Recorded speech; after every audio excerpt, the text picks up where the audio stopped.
The Habsburg Dynasty, a name that conjures images of opulence, power, and centuries of dynastic marriages.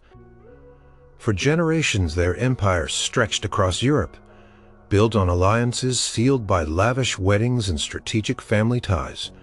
But behind the gilded walls of Schönbrunn Palace and the grand ballrooms of Vienna, hearts beat with desires that defied every rule.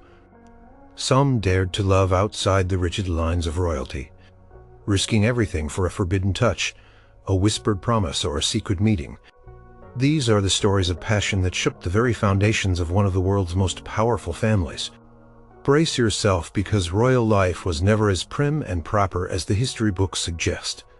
Number 8. The Archduke and the Actor's Daughter. The year was 1900, and Vienna shimmered with a decadent fin de siècle glow. Horse-drawn carriages clattered over cobblestone streets, and the waltz was the heartbeat of a society that seemed to live for pleasure. But even in this city of grandiosity and indulgence, there were lines that no member of the imperial family dared to cross. Archduke Otto Franz Joseph, nephew of the aging emperor. Franz Joseph, and brother to the heir presumptive, Archduke Franz. Ferdinand was known as the handsome Archduke. He was also infamous for his wild escapades, his love of nightlife, and his utter disdain for court etiquette. Married to Princess Maria Josepha of Saxony, Otto lived a life that would make modern tabloids blush. He was a regular fixture in Vienna's most exclusive establishments, often seen with beautiful women on his arm. His reputation was a constant source of scandal for the emperor, who preferred quiet decorum above all else. Among the many women who caught Otto's eye, one stood out. Her name was Louise Robinson, a beautiful and talented actress from Hamburg.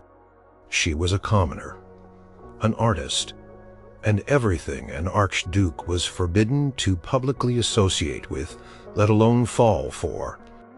Their first meeting was likely in one of Vienna's more discreet yet fashionable restaurants or theaters, places where Otto could escape the suffocating formality of the Hofburg. Louise possessed a captivating stage presence and a fiery spirit that drew the Archduke in. She was vibrant, intelligent, and utterly unlike the demure princesses he was expected to entertain at court. Their connection grew quickly.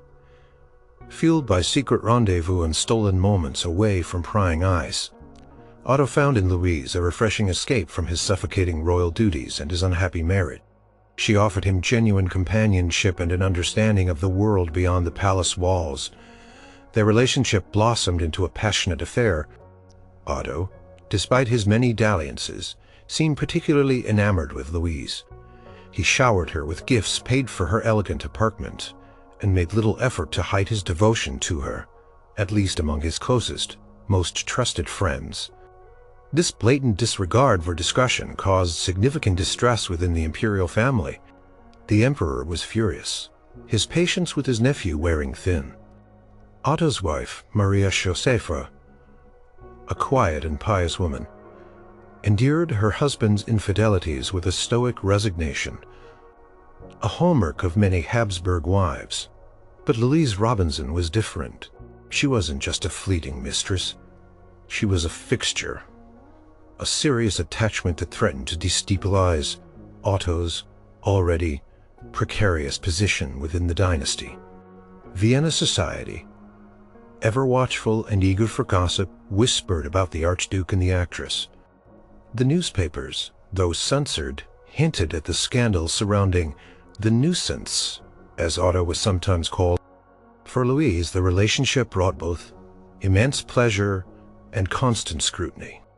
She was a celebrity in her own right, but her association with the Archduke put her under an entirely different kind of spotlight. She endured the judgments of a society that viewed her as a gold digger and a homewrecker, despite her genuine affection for Otto.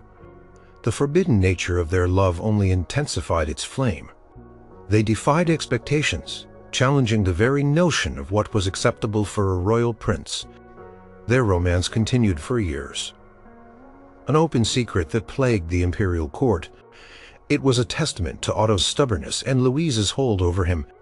He was a man who lived for pleasure and refused to be bound by the chains of his birthright.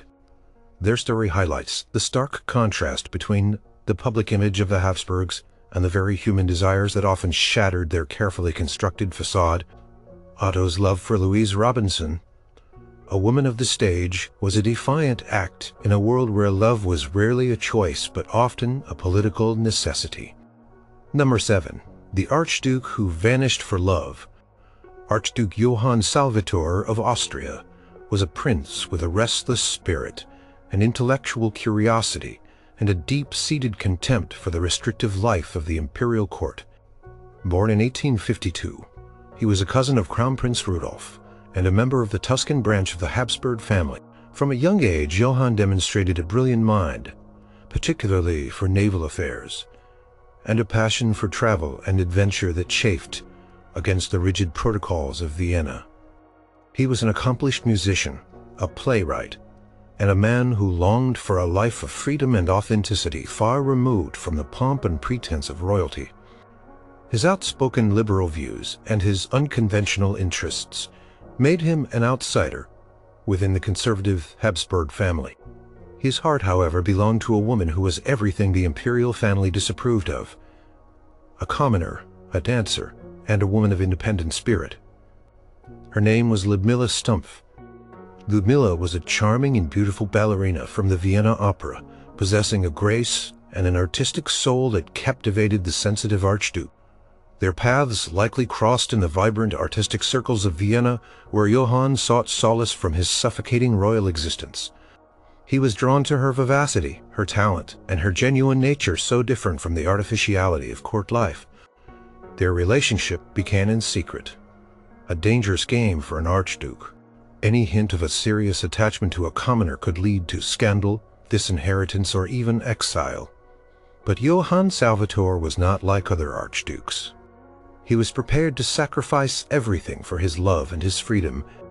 He petitioned the Emperor Franz Joseph for permission to renounce his title and his privileges, a truly unprecedented move. He wanted to shed the golden chains of his birth and live as a private citizen, a common man married to the woman he loved. The emperor, initially shocked and dismayed, reluctantly granted his request, perhaps hoping it was a temporary madness. On 16 October 1889, Johann Salvator formally renounced his title, adopted the new name Johann Orth, and effectively severed all ties with the Habsburg dynasty. It was a declaration of love, freedom, and defiance, a move almost unheard of for a prince. With his beloved Ludmilla, Johann Orth embarked on a new life. Far from the stifling grandeur of Vienna, he purchased a merchant ship, the Santa Margherita, and set sail with Ludmilla as his wife. They were married in London, away from Austrian scrutiny, and began an adventurous life at sea. Their journey was meant to be a symbol of their freedom, a rejection of all the restrictions they had left behind. They sailed the world, visiting South America, living a life of anonymity and shared passion. For a time they found a happiness and the independence Johann had always craved. However, their story took a tragic turn. In 1890, the Santa Margherita disappeared during a voyage off the coast of South America, near Cape Horn. The ship, along with Johann Orth and Ludmilla Stumpf, was never seen again. They were declared legally dead in 1911. Their disappearance became one of the most enduring mysteries of the Habsburg dynasty, fueling rumors and speculation for decades. Some believed they faked their deaths to live a truly anonymous life. Others, that they succumbed to the harsh realities of the sea. Whatever the truth, their story remains a powerful testament to a prince who chose love and freedom over duty and dynasty, a choice that led him to vanish from history hand in hand with the woman he loved. Number 6. The Emperor's Secret Heart.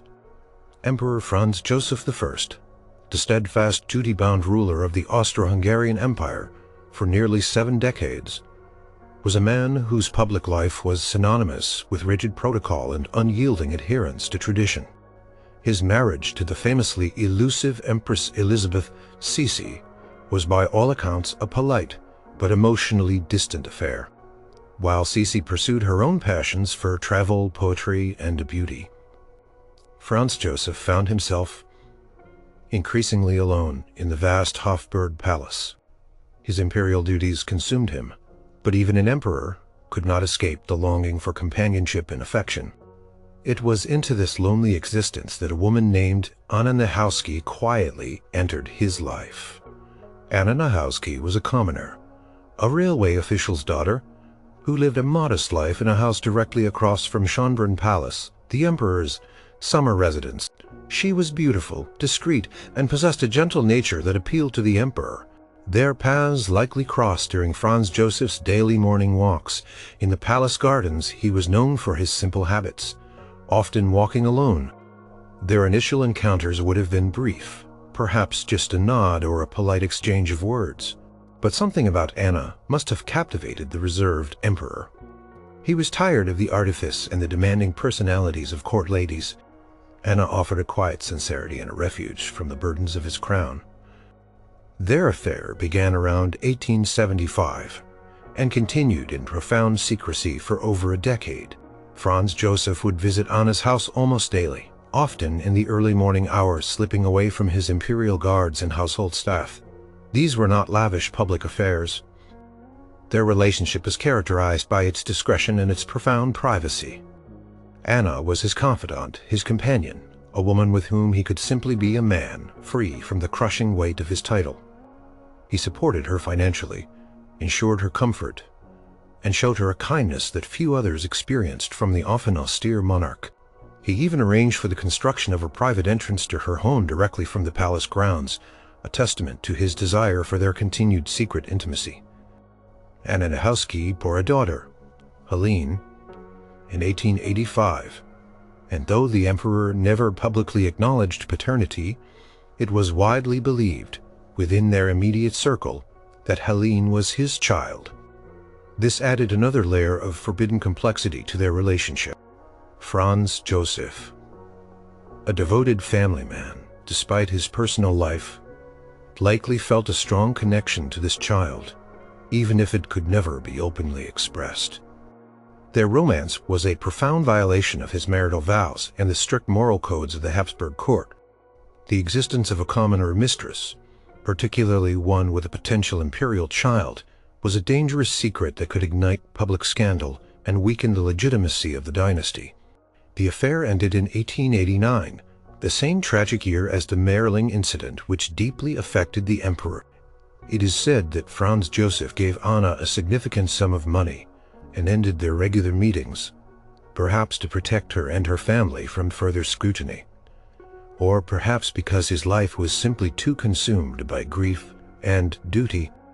Anna Nahowski, forever bound by her loyalty and discretion, never spoke publicly of her time with the emperor. Her memoirs, written much later, were only discovered and published long after her death, finally revealing the intimate details of this hidden romance. The story of Franz Joseph and Anna Nahowski offers a poignant glimpse into the private loneliness of a powerful ruler and his search for genuine human connection outside the rigid confines of his imperial existence. It was a secret love that sustained him through some of his most challenging years, a forbidden solace found in the heart of a commoner. Number 5. The Empress, who found freedom on horseback. Empress Elizabeth of Austria, known to the world as Sisi, was a captivating figure, a woman of legendary beauty and profound unhappiness. Married to Emperor Franz Joseph, at the tender age of 16, she quickly found herself suffocated by the rigid etiquette and endless expectations of the Habsburg court. Sisi longed for freedom, for beauty, for poetry, and for a life beyond the gilded cage of her imperial duties. Her escape often came in the form of relentless physical activity, particularly long, arduous rides on horseback. She was an extraordinary horsewoman, famous for her daring and skill, often riding for hours through the Austrian countryside, leaving her escorts far behind. It was through this shared passion for horses that Sisi encountered Captain George Bay Middleton, a dashing and highly respected English riding master. Middleton was everything the emperor was not: adventurous, free-spirited, and passionate about the very things Sisi held dear. He was a commoner, a man of exceptional equestrian talent, not royal blood, Their first meeting would have been at one of the imperial riding schools, or during a hunting expedition, perhaps in Hungary, where Sisi spent much of her time. Sisi was immediately drawn to Middleton's quiet strength, his expertise, and his understanding of horses which mirrored her own. Their connection deepened rapidly. Bay Middleton became more than just a riding master. He became Sisi's confidant, her companion on countless long rides through the countryside. Their rides together were legendary, often lasting for hours, covering vast distances at a furious pace. They would race across fields, leap over fences, and disappear into the wilderness, leaving the imperial court and its strict protocols far behind. For Sisi, these rides with Middleton were not merely exercise. They were moments of profound freedom, a release from the pressures of her imperial life. Their shared passion created an intimacy that went beyond mere friendship. Whispers of a deeper romantic attachment began to circulate through the European courts. The Empress, an incredibly beautiful woman, and the handsome British captain spending so much unsupervised time together was a scandalous arrangement. It was a direct challenge to the emperor's authority and Sisi's wifely duties.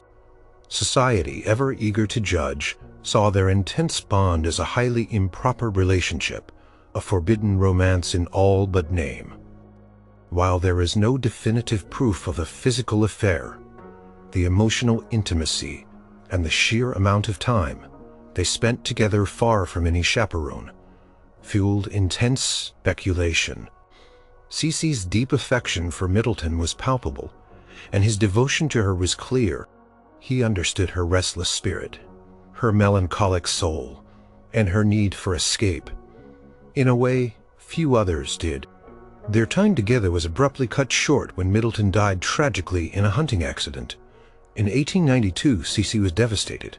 His death plunged her into a profound grief, a testament to the depth of her feelings for him.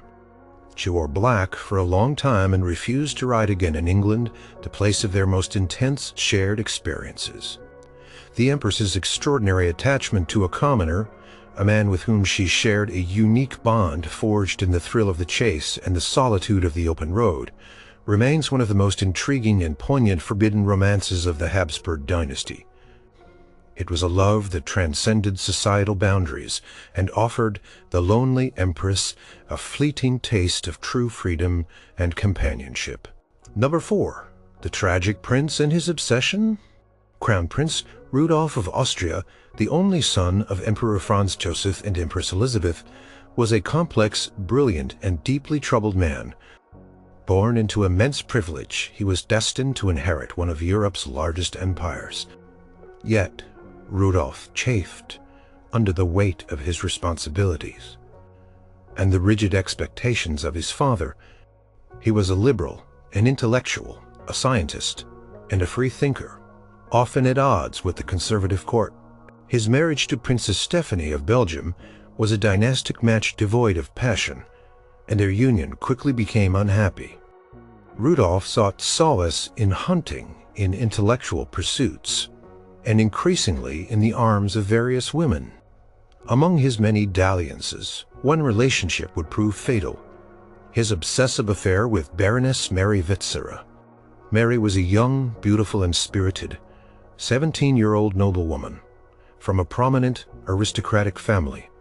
Though not of royal blood, she was lively, impressionable, and utterly infatuated with the crown prince, a man already burdened by melancholy and cynicism. Their paths would have crossed in the exclusive circles of Viennese society. At balls, theaters, or perhaps through mutual acquaintances, Mary was captivated by Rudolf's charisma, his intelligence, and the aura of romantic melancholy that surrounded him. She saw in him not just a prince, but a troubled soul she believed she could save. Their relationship began in the autumn of 1888 and quickly escalated into a passionate, reckless affair. Rudolf, increasingly depressed and contemplating his own mortality, found in Mary a fervent devotion and an intensity of emotion that matched his own despair. Their secret meetings were often conducted with extreme caution, hidden from the watchful eyes of the court and Mary's family. They exchanged passionate letters, a dangerous act in an era of strict censorship and surveillance. Their love was a forbidden flame, a direct defiance of Rudolph's marriage vows, his duties as heir, and the strict moral code of the Habsburg court. Mary Wetzera's infatuation bordered on obsession. She was utterly devoted to Rudolph, willing to follow him anywhere, even into death. Rudolph, tormented by his personal demons, his political frustrations, and a sense of hopelessness, began to contemplate a double suicide. He had spoken of such dark fantasies before, but Mary, in her intense devotion, seemed prepared to make the ultimate sacrifice for him. Their final tragic rendezvous took place on 30 January 1889 at the remote imperial hunting lodge of Merling, southwest of Vienna. The scene was set for a private, desperate act. What exactly transpired at Merling remains, shrouded in a veil of official secrecy and speculation. The initial court reports attempted to cover up the true nature of the deaths, presenting them as an accident or heart failure for Rudolph. But the undeniable truth soon emerged. Rudolph had shot Mary Wetzera and then taken his own life. The Merling incident sent shockwaves through the entire Habsburg Empire and across Europe. It was a scandal of unimaginable proportions, a testament to a forbidden love that ended in ultimate tragedy. The relationship between Crown Prince Rudolph and Mary Wetzera remains a dark, compelling story of obsession, despair, and the shattering consequences of a love that defied all boundaries.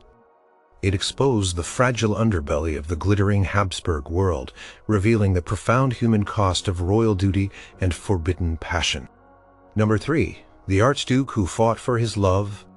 Archduke Franz Ferdinand, nephew of Emperor Franz Joseph and heir presumptive to the Austro-Hungarian throne, was a man of strong will and deep convictions. Unlike his liberal cousin Rudolph, Franz Ferdinand was a traditionalist, yet he possessed an independent streak that allowed him to defy imperial convention when it came to matters of the heart. His destiny was to secure the future of the Habsburg dynasty through a politically advantageous. The emperor and the entire court expected him to choose a bride of equal royal standing, someone whose lineage would strengthen the imperial line. However, Franz Ferdinand fell deeply in love with someone entirely unsuitable by imperial standards, Countess Sophie Chotek von Chotkova Undwoknin. Sophie was a Czech noblewoman from an ancient and respected aristocratic family. But she was not of ruling house lineage. This distinction was crucial in the rigid world of Habsburg protocol.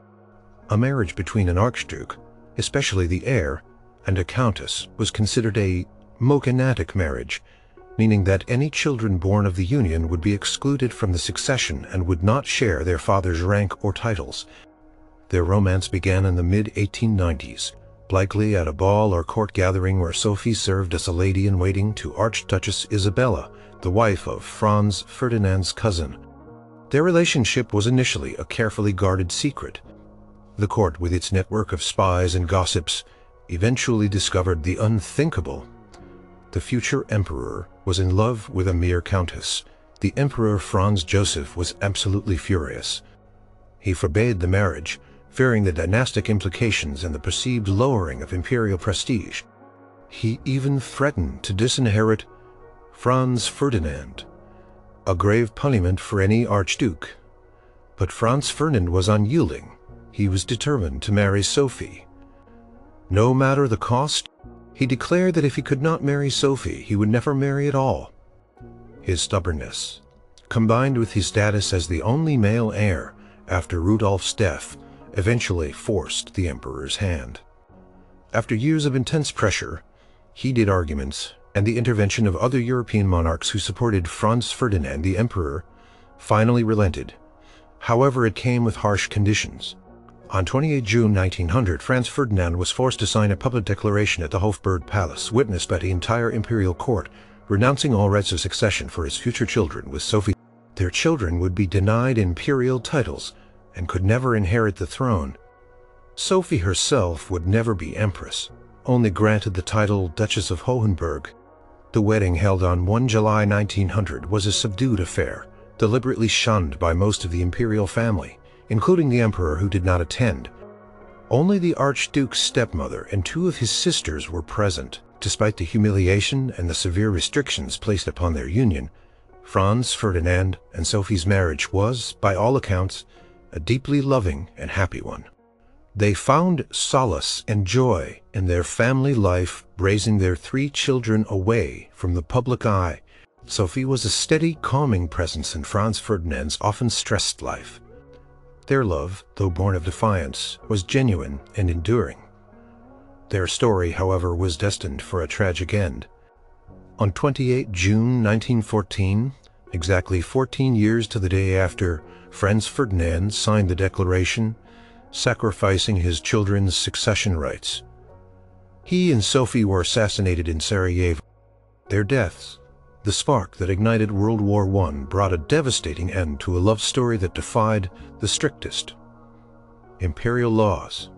Their shared fate, bound together in life and death, remains a powerful testament to a prince who chose love over dynastic ambition, even if it meant fighting his own family and sacrificing the future of his children for the woman he adored. Number 2. The princess who challenged empires. Maria Antonia, better known to history as Marie Antoinette, was a Habsburg archduchess, the youngest daughter of the formidable Empress Maria Theresa. Born into the heart of one of Europe's most powerful dynasties, her destiny was to become Queen of France, a marriage designed to cement the alliance between Austria and France. At the tender age of 14, she left Vienna for Versailles, a world of unimaginable luxury, stifling etiquette, and intense scrutiny. She was queen, but she was also a prisoner of her title, her public life, and her often strained marriage to King Louis XVI.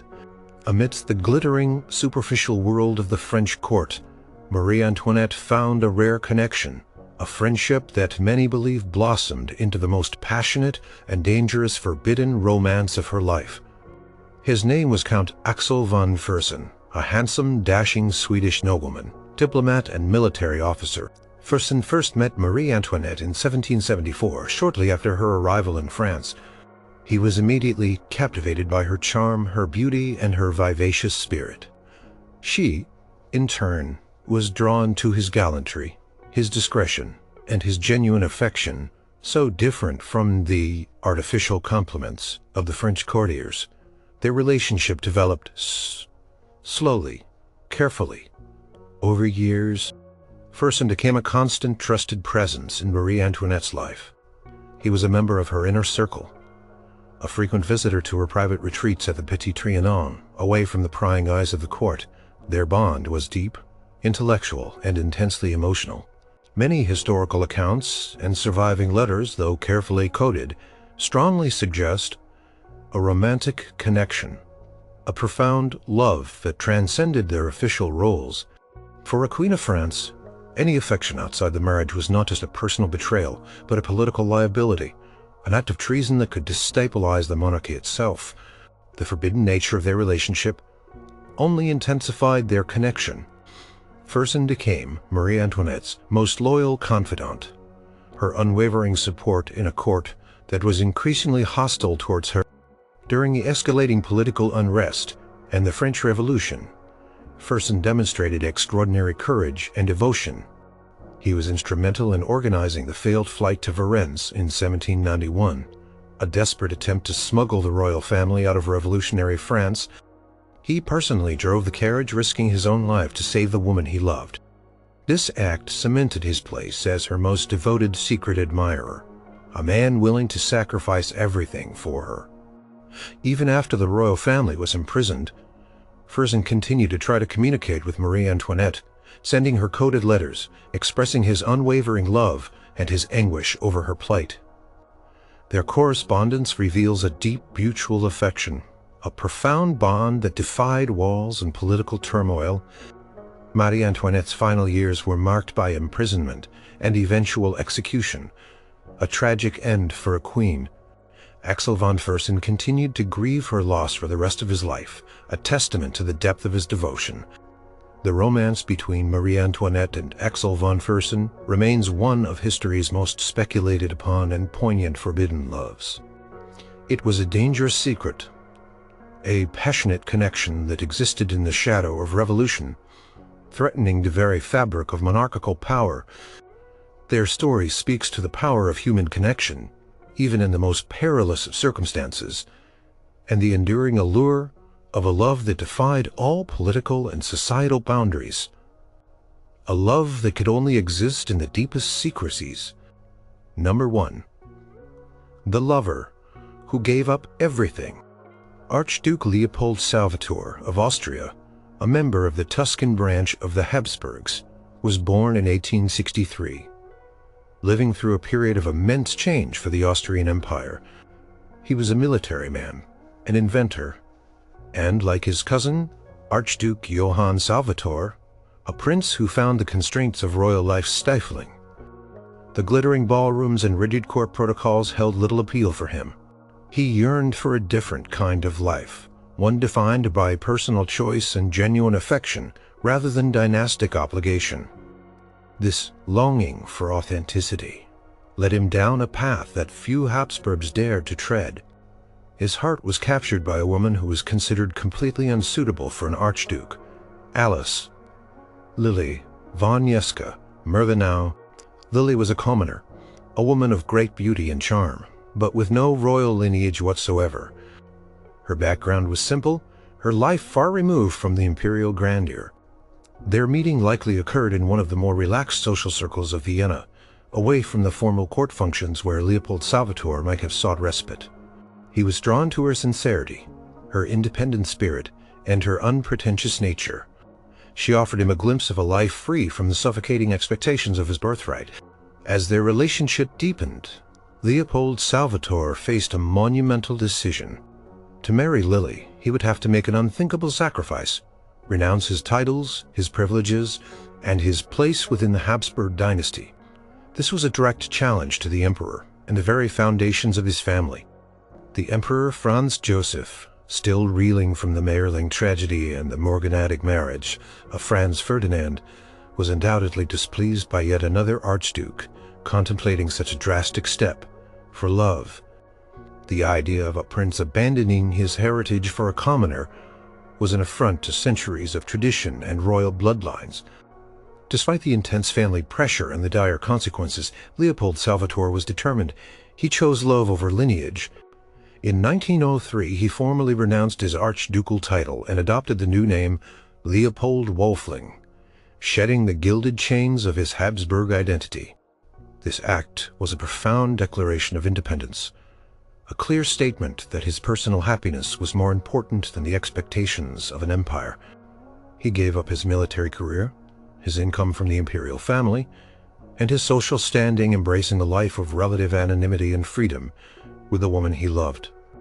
Leopold Wolfling and Alice von Mervenau married, embarking on a life together that was a stark contrast to his princely past. They moved to various European cities, attempting to live quietly and discreetly. Leopold even tried his hand at various ventures to support himself, including writing and business, far from the automatic wealth he had once commanded. Their life was not always easy. They faced financial struggles and the lingering social stigma of his past. The novelty of their freedom sometimes gave way to the harsh realities of a life without imperial support. However, their story stands as a powerful testament to the draughting power of forbidden love. Leopold Salvator, by renouncing everything he was born into, chose a life of authenticity and devotion with Alice. His decision highlighted the profound human desires that often clashed with the rigid structures of royalty. He was a prince who gave up an empire for love, a man who, like his cousin Johann Salvator, chose a radical path towards personal happiness. Their journey, though challenging, symbolizes the ultimate act of defiance against the constraints of an ancient dynasty. A love story where everything was sacrificed for the chance to live freely hand in hand.